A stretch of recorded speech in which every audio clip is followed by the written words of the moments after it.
할렐루야. 오늘은 어버이 주를 맞이해서 10계명의 제5계명 부모 공경에 대해서 잠시 말씀의 은혜를 나누고자 합니다. 제2차 세계대전을 승리로 이끈 영국의 윈스턴 처칠이 있습니다. 그가 세계적인 인물로 부상하면서 영국의 한 신문사에서 그의 유치원 때부터 대학까지의 그를 가르친 교사들을 조사해서 위대한 스승들이란 제목으로 특집 기사를 다룬 적이 있습니다. 그런데 그 기사를 읽은 처칠은 신문사에 자신의 마음을 담은 한 통의 편지를 보냈습니다. 귀 신문사에서는 나의 가장 위대한 스승을 아직도 찾아내지 못했습니다. 그분은 바로 저의 어머니이십니다. 이렇게 편지를 보냈습니다. 그리고 윈스턴 처칠은 말했습니다. 내 어머니는 제 인생의 나침판이었습니다. 그렇습니다. 어머니의 사랑은 인류에게 주신 가장 존귀한 것이라고 볼 수가 있습니다. 무조건적으로 사랑하고 또 무한히 희생하고 또 끝도 없이 받아주고 믿어주는 어머니. 그러나 우리는 너무 자주 이 어머니를 그 사랑을 잊고 지내지는 않습니까? 어머니 죄송합니다. 나한테 티끌 하나 주지 않은 거린들이 내게 손을 내밀면 내가 불쌍하다고 그들을 생각했습니다. 그런데 나에게 전부를 준 당신이 안쓰럽다고 느껴본 적은 없습니다.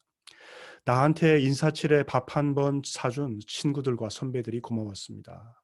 보답하고 답례하고 싶어서 후배와 친구들을 불러냅니다. 그런데 날 위해 밥을 하고 밤늦게까지 기다리는 당신이 감사하다고 생각해 본 적은 없습니다. 실제로 존재하지도 않는 드라마 속 배우들 일상에 그들을 대신해 진짜 눈물을 흘렸습니다.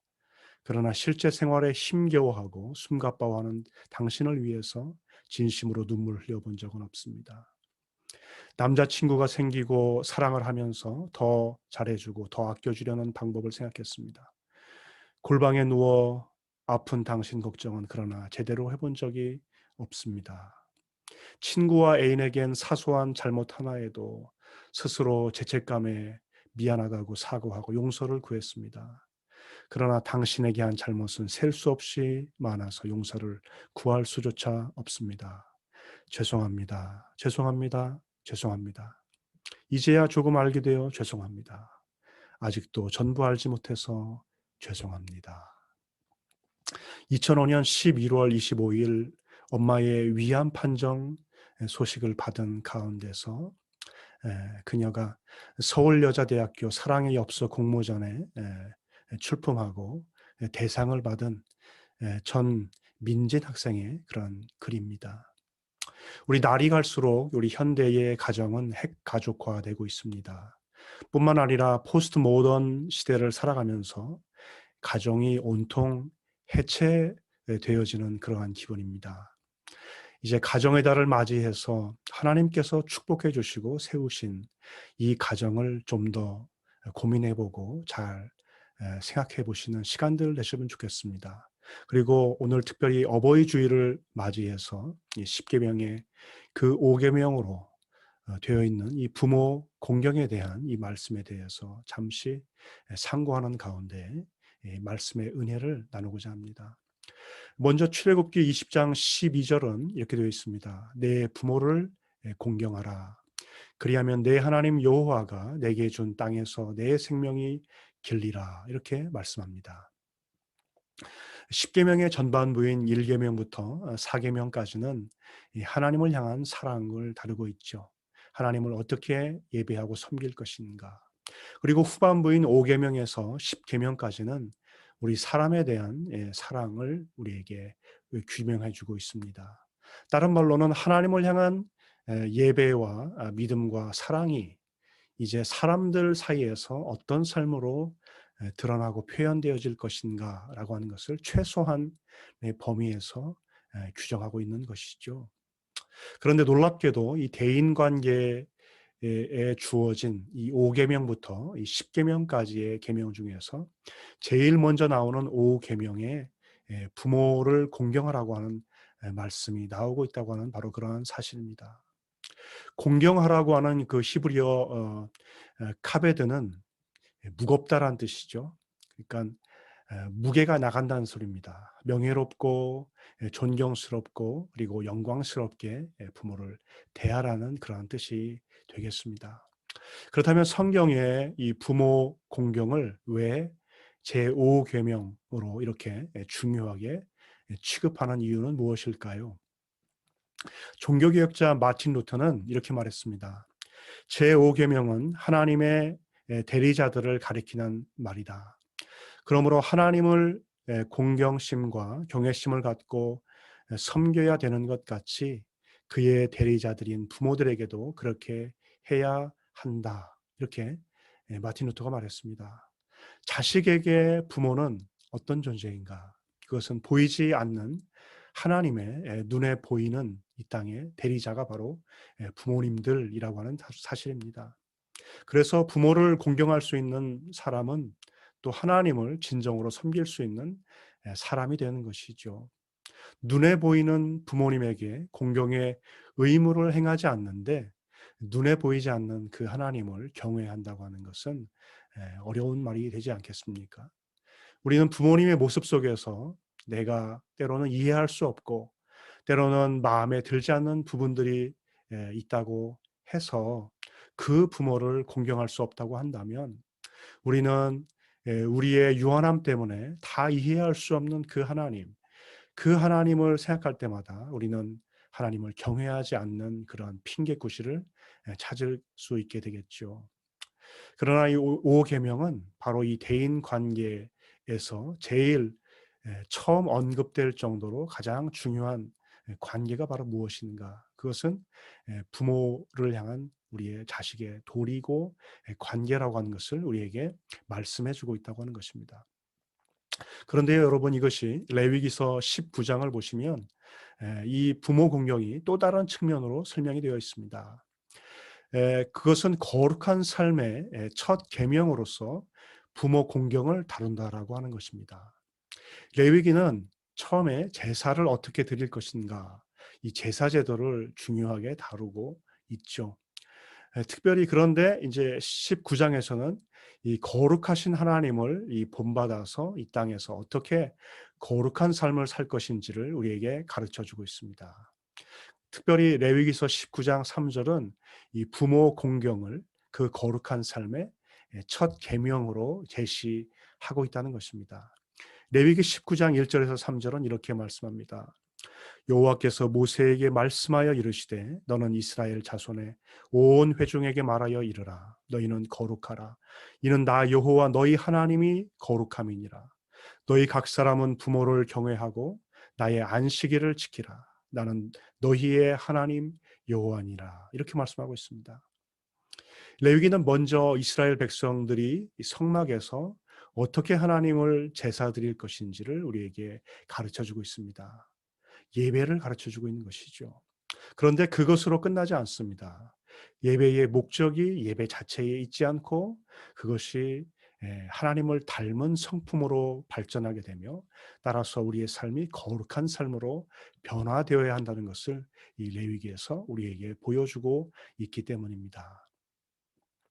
하나님을 사랑하고 하나님을 참되게 예배하는 사람들은 거룩하신 하나님을 닮아가게 되어 있는 것이죠. 성품적으로도 그 하나님을 변하는 그러한 인생으로 우리가 살아가게 되는 줄로 믿습니다.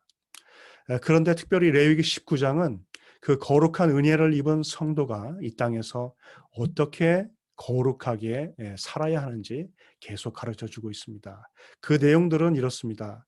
먼저 부모를 공경하고 안식일을 준수해야 합니다. 3절. 그리고 4절은 우상을 만들지 말라고 합니다. 그리고 5절에서 8절은 성물을 하나님께 귀하게 잘 드리라고 말씀합니다. 9절에서 10절은 추수 때에 가난한 자들을 배려해야 한다고 말씀하고 있습니다. 그리고 11절 이하에서는 도둑질하지 말고 거짓말하지 말 것을 말씀해 주고 있습니다. 그리고 13절에서는 거짓 맹세를 하지 말 것을, 그리고 품꾼의 삭슬 제대로 지급할 것을 말씀해 주고 있습니다. 14절은 장애인을 인격적으로 대해 줄 것을 말해 주고 있습니다. 15절은 재판을 공정하게 해야 된다고 말씀하고 있습니다. 16절은 이웃을 비방해서는 안 된다고 말씀합니다.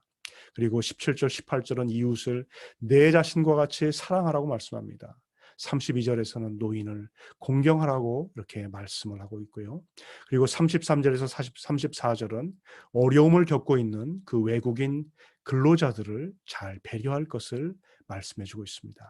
그리고 35절에서 36절에서는 불의한 방법이 아닌 공정한 그런 경제 활동을 해야 할 것을 말씀해 주고 있는 것이죠.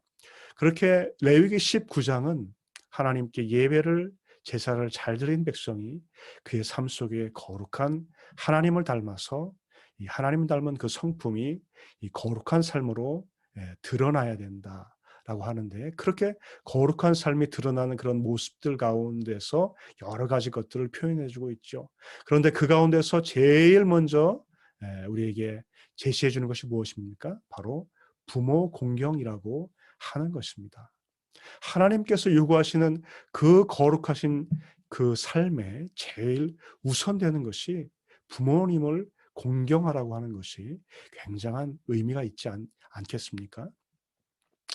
그리고 그것이 우리의 삶 전반에, 우리 이웃과의 관계 전체에 영향을 미친다는 것이죠. 우리의 삶의 거룩을 규정하는 모든 삶의 양태, 모든 삶의 모습들 속에 가장 중요한 요소고 첫째 되는 그 계명으로 이 부모 공경을 우리에게 말씀해 주고 있다고 하는 것입니다. 뿐만 아니라 우리 신약에서 보면 에베소서 6장 1절 3절에 또 사도 바울이 우리에게 이렇게 가르침을 주고 있습니다. 자녀들아, 주 안에서 너희 부모에게 순종하라. 이것이 옳으니라. 내 아버지와 어머니를 공경하라. 이것이 약속 있는 첫 계명이니 이로써 내가 잘되고 땅에서 장수하리라. 이렇게 말씀하고 있습니다. 우리가 육신의 부모를 공경해야 하는 그 이유는 부모님이 우리를 낳아주시고 길러주신 그 은혜에 감사하기 때문입니다. 또 부모님은 연령과 경험 면에서도 우리보다도 노숙하셔서 충분히 우리의 공경을 받으실 수 있는 분이기 때문에 그렇습니다. 무엇보다도 그분들이 우리를 위해서 희생하신 그 삶, 사랑해 주신 그 삶을 사셨기 때문에 아무리 그분들이 못 배우셨어도, 아무리 그분들이 시대에 뒤지는 분들이 되셨어도, 아무리 그분들이 이 세상에서 성공하지 못하셨어도 여전히 그분들은 우리에게 소중한 부모님들이며 우리의 공경을 받기에 충분한 분들이라고 하는 것을 우리에게 말씀해 주고 있는 것이죠. 그러면서 본문에서 말씀합니다. 이것이 약속 있는 첫 계명이다. 이 말 뜻은 으뜸이 되는 축복의 약속의 말씀이 된다. 이런 뜻입니다. 이로써 내가 잘되고 땅에서 장수하리라.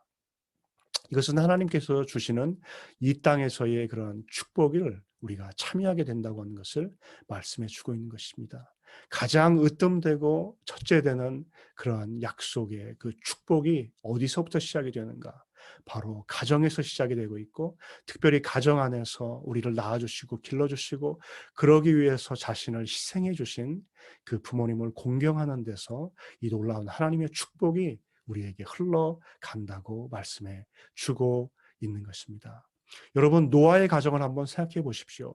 노아가 경건한 사람이고 당대의 의인이었습니다. 하나님 앞에서 은혜를 입은 자였습니다. 그런데 그 경건한 노아도 어느 날 포도주를 마시고 술에 취해서 그가 누워서 자는데 그만 그의 벌거벗은 모습을, 부끄러운 모습을 드러내게 되었습니다. 그런데 그의 자녀들이 어떻게 합니까? 함이 와서 아버지의 허물을 드러내고 그것을 형제들에게 가서 다 얘기하면서 다 드러내었지요. 그런데 셈과 야벳은 어떻게 합니까? 그것을 자기들이 보지 않으려고 거꾸로 뒤로 들어가서 아버지의 하체를 가리우고 그 허물을 가리우고 그렇게 나오지 않았습니까? 여러분, 노아가 술이 깬 다음에 노아의 반응은 굉장히 놀랍습니다. 굉장히 단호한 그러한 반응을 보이죠. 그것은 함과 그의 자녀인 가나안까지도 저주를 노아가 했다는 것을 우리가 살펴보게 되는 것이죠. 그것을 통해서 우리가 알게 되는 것이 무엇입니까? 그것은 부모를 공경하지 않는 죄가 얼마나 무겁게 다루어져야 하는 것인지를 노아가 우리에게 보여주고 있다고 하는 것입니다.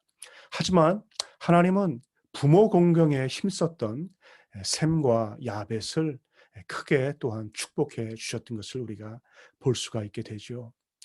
성경은 말씀합니다. 셈의 하나님 여호와를 찬송하리로다. 여러분, 이 예언의 말씀은 여호와께서 셈족의 하나님이 되신다라고 하는 것을 말씀할 뿐만 아니라 셈의 혈통을 통해서 장차 메시아가 오시는 것을 우리에게 보여주는 것입니다. 그 축복을 셈에 얻었죠. 노아의 사건은 아직 십계명이 주어지기 그 훨씬 전의 사건입니다. 그럼에도 불구하고 이 부모 공경이 이 구속사에서 얼마나 중요한 것인지를 우리에게 잘 보여주는 사건이 된다고 볼 수가 있겠습니다. 사랑하는 형제자매 여러분, 성경은 부모 공경이 선택이 아니라 필수인 것을 우리에게 보여주고 있고, 또 부모 공경을 실천하는 그 삶 속에 놀라운 하나님의 축복이 따르고 있음을 우리에게 보여주고 말씀해주고 가르쳐주고 있습니다. 사랑하는 형제자매 여러분, 우리는 부모님의 열매입니다. 부모님 안에서 빚어지고 자란 존재입니다. 그리고 부모님을 늘 희생하시는 분으로, 우리는 당연히 그래야 하시는 분들로 우리는 부모님들을 생각했지만 여러분, 사실은 그렇지가 않은 것이죠. 여러분, 또 아버지는 어떤 분입니다. 어떤 분입니까? 여기 아버지는 누구인가라고 하는 좋은 글이 있어서 여러분에게 소개해 주고자 합니다. 아버지는 누구인가? 아버지는 뒷동산의 바위 같은 이름이다. 아버지란 기분이 좋을 때 헛기침을 하고 겁이 날 때 너털웃음을 웃는 사람이다. 아버지란 자기가 기대한 만큼 아들, 딸의 학교 성적이 좋지 않을 때 겉으로는 괜찮아, 괜찮아 하지만 속으로는 몹시 화가 나는 사람이다. 아버지의 마음은 먹칠을 한 유리로 되어 있다. 그래서 잘 깨지기도 하지만 속은 잘 보이지 않는다. 아버지란 울 장소가 없기에 슬픈 사람이다. 아버지가 아침 식탁에서 성급하게 일어나서 나가는 장소, 직장은 즐거운 일만 기다리고 있는 곳은 아니다. 아버지는 머리가 새딸린 용과 싸우러 나간다. 그것은 피로와 끝없는 일과 직장 상사에게서 받는 스트레스다. 아버지란 내가 아버지 노릇을 제대로 하고 있나, 내가 정말 아버지다운가 하면서 자책을 날마다 하는 사람이다. 아버지란 자식을 결혼시킬 때 한없이 울면서도 얼굴에는 웃음을 나타내는 사람이다. 아들, 딸이 밤늦게 돌아올 때에 어머니는 10번 걱정하는 말을 하지만 아버지는 10번 현관을 쳐다본다. 아버지의 최고의 자랑은 자식들이 남의 칭찬을 받을 때이다. 아버지가 가장 꺼림칙하게 생각하는 속담이 있다. 그것은 가장 좋은 교훈은 손수 모범을 보이는 것이다 라는 속담이다. 아버지는 늘 자식들에게 그럴듯한 교훈을 하면서도 실제 자신이 모범을 보이지 못하기 때문에 이 점에 있어서 늘 미안하게 생각도 하고 남모르는 컴플렉스도 가지고 있다. 아버지는 이중적인 태도를 곧잘 취한다. 그 이유는 아들, 딸들이 나를 닮아 주었으면 하고 생각하면서도 나를 닮지 않아 주었으면 하는 생각을 동시에 하기 때문이다. 아버지에 대한 인상은 나이에 따라 달라진다. 그러나 그대가 지금 몇 살이든지 아버지에 대한 현재의 생각이 최종적이라고 생각하지 말라. 일반적으로 나이에 따라 변하는 아버지의 인상은 4살 때는 아빠는 무엇이나 할 수 있다. 7살 때는 아빠는 아는 것이 정말 많다. 8살 때는 아빠와 선생님 중 누가 더 높을까? 12살 때 아빠는 모르는 것이 많다. 14살 때 우리 아버지요? 세대 차이가 나요. 25살 때 아버지를 이해하지만 기성세대는 같습니다. 30세 때 아버지의 의견도 일리가 있지요. 40세 때 여보, 우리가 이 일을 결정하기 전에 아버지의 의견을 들어봅시다. 50세 때 아버님은 훌륭한 분이었어. 60세 때 아버님께서 살아계셨다면 꼭 조언을 들었을 텐데. 아버지란 돌아가신 뒤에도 두고두고 그 말씀이 생각나는 사람이다. 아버지란 돌아가신 후에도 보고 싶은 사람이다. 아버지는 결코 무관심한 사람이 아니다. 아버지가 무관심한 것처럼 보이는 것은 체면과 자존심과 미안함 같은 것이 어우러져서 그 마음을 쉽게 나타나지 못하기 때문이다. 아버지의 웃음은 어머니의 웃음의 2배쯤 농도가 진하다. 울음은 10배쯤 될 것이다. 아들, 딸들은 아버지의 수입이 적은 것이나 아버지의 지위가 높지 못한 것에 대해 불만이 있지만 아버지는 그런 마음에 속으로만 운다. 아버지는 가정에서 어른인 체를 해야 하지만 친한 친구나 마음이 통하는 사람을 만나면 소년이 된다. 아버지는 어머니 앞에서는 기도도 안 하지만 혼자 차를 운전하면서는 큰 소리로 기도도 하고 주문을 외기도 하는 사람이다. 어머니의 가슴은 봄과 여름을 왔다 갔다 하지만 아버지의 가슴은 가을과 겨울을 오고 간다. 저는 사실 어버이 주일 설교를 할 가장 자격이 없는 그런 불효자 가운데 하나입니다.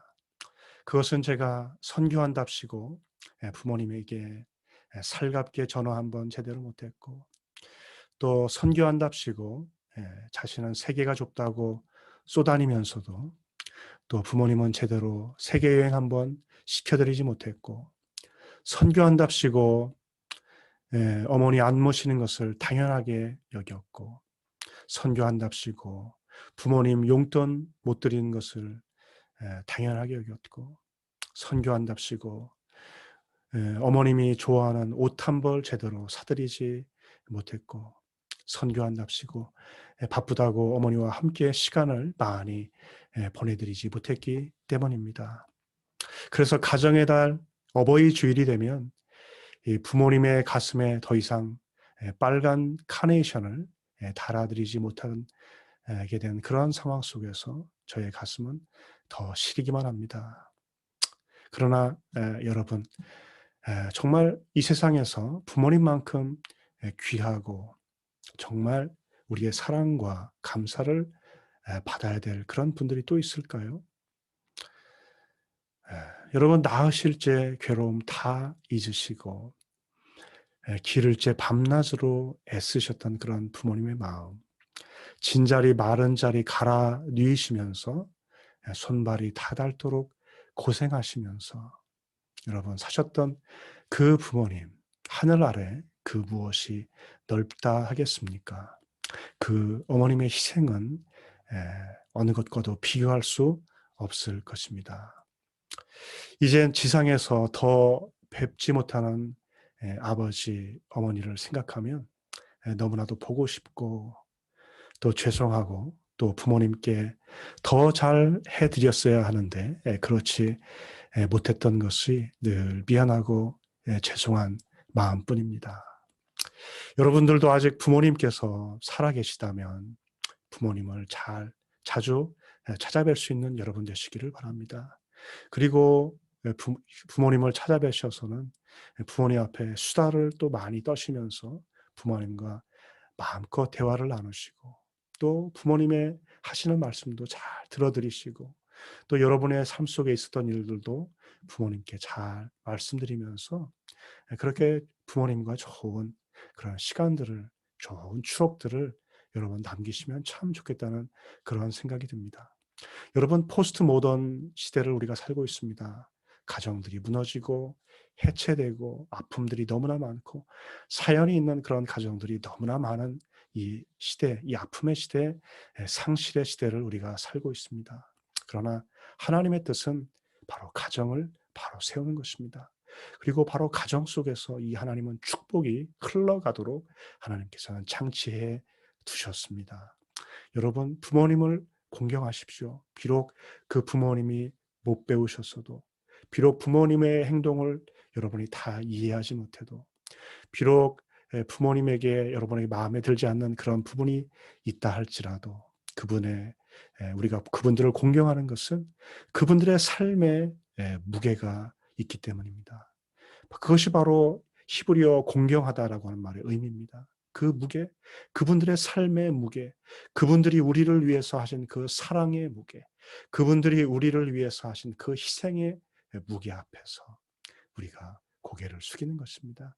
우리가 허리를 숙이고 그분들을 우리가 공경하는 그러한 자세로 나가게 되는 것이죠. 여러분, 그게 효자이고 여러분 효녀가 아니겠습니까? 오늘 이 부모님의 날, 어버이날 주일을 맞이해서 여러분 오늘 한번 부모님께 이 사랑과 감사의 그런 편지를 써보면 어떻겠습니까? 멀리 떨어져 계시다면 여러분 전화 한 통 하시면서 그 부모님과 대화하시고 정말 부모님의 마음을 헤아려 드리고, 그리고 부모님을 찾아뵐 수 있다면 부모님의 손을 꼭 주시고 부모님의 등을 두드려 주시면서 포옹도 해주시고 그렇게 사랑과 감사를 이렇게 표현할 수 있는 그런 여러분이 되면 좋겠습니다. 그래서 이 하나님께서 이 시대에 정말로 무너져가는 그런 가정 해체의 시대 속에서 정말 가정들이 다시 아름답게 서고 또 부모와 자녀 간의 그런 관계가 더욱더 귀하게 아름답게 세워지고 그것을 통해서 하나님께 영광을 돌려드릴 뿐만 아니라 여러분의 인생이 하나님께서 우리 부모를 공경할 때 약속하신 그 축복의 말씀대로 축복을 받으며 사시는 그런 귀한 여러분의 인생 되시기를 주님의 이름으로 축원합니다. 같이 기도하시겠습니다. 하나님 아버지 감사합니다. 오늘도 어버이 주일을 맞이해서 한없는 가히 없는 부모님의 희생, 하나님의 대리자로서 늘 부모님은 우리를 향해서 미안하다, 부족하다, 많이 해주지 못해서 미안하구나 말씀하지만 하나님 아버지, 우리 또한 부모님을 향해서 어떠했습니까? 우리는 부모님의 그 사랑을 다 헤아리지 못하고 당연히 그래야 되는 것처럼, 당연히 어머니는 그래야 되는 것처럼, 당연히 아버지는 그래야 되는 것처럼, 그런데 왜 우리에게 그 사랑을 더 많이 주지 못했냐고 우리는 늘 불평하면서 살아오지는 않았습니까?